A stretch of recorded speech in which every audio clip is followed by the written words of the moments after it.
I recently finished my PhD in economics at the Queensland University of Technology in Brisbane. I worked with marine biologists and they made me aware of the Sydney rock oyster industry, and I thought this would be a fantastic topic for an economics PhD. So I talked to some people that I knew at this university and to my supervisors, and they were positive about it. So yeah, I took on this topic as my PhD. So when I started, there was little information available about economic aspects of the industry, but at the same time the industry has been challenged for a few decades with environmental issues, for instance increasing estuary pollution and also reoccurring diseases. So I thought it would be good to get some more background information about economic aspects that concern the industry. It's a relatively small industry. It is located in New South Wales, in estuaries in New South Wales and southeast Queensland. The industry returns about 4,000 tons of oysters per annum, and in economic terms that is about 40 million Australian dollars per annum. So it's a relatively small industry, but it provides income for local communities, and it has also cultural and traditional value to the Australian industry. So that was the significance why I undertook the research on that particular industry. So the first project that I looked at is the socioeconomic characteristics of the people working in this industry. And I based that on a farm survey that I undertook in New South Wales and in Queensland. And the findings of this study revealed that the industry is dealing with demographic issues. So most of the farmers were relatively old and had a bit of an issue with succession planning.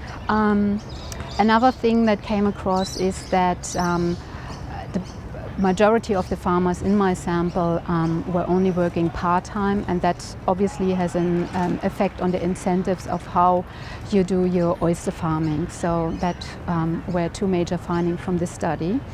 But I also looked at market prices, how the market prices of oysters, different oyster species behave, and I found that the Pacific oyster industry, particularly the increase in production in that Pacific oyster industry, had a negative impact on the Sydney rock oyster prices. So that had a negative economic impact, obviously, on the industry over the past years. In the third study, I looked at a case study here in Moreton Bay, next to Brisbane, which is the northernmost production area for this species.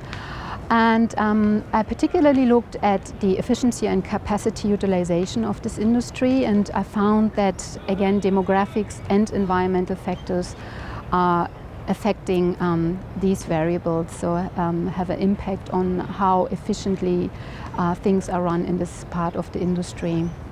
And the last study that I undertook was on climate change and market dynamics, so how these things may affect the industry in the future. Right from the beginning, I tried to involve the industry in my project, simply because I thought if I do that, it's an applied approach, I need information from the industry. So not just the farmers, but also the regulatory institution and the management institutions.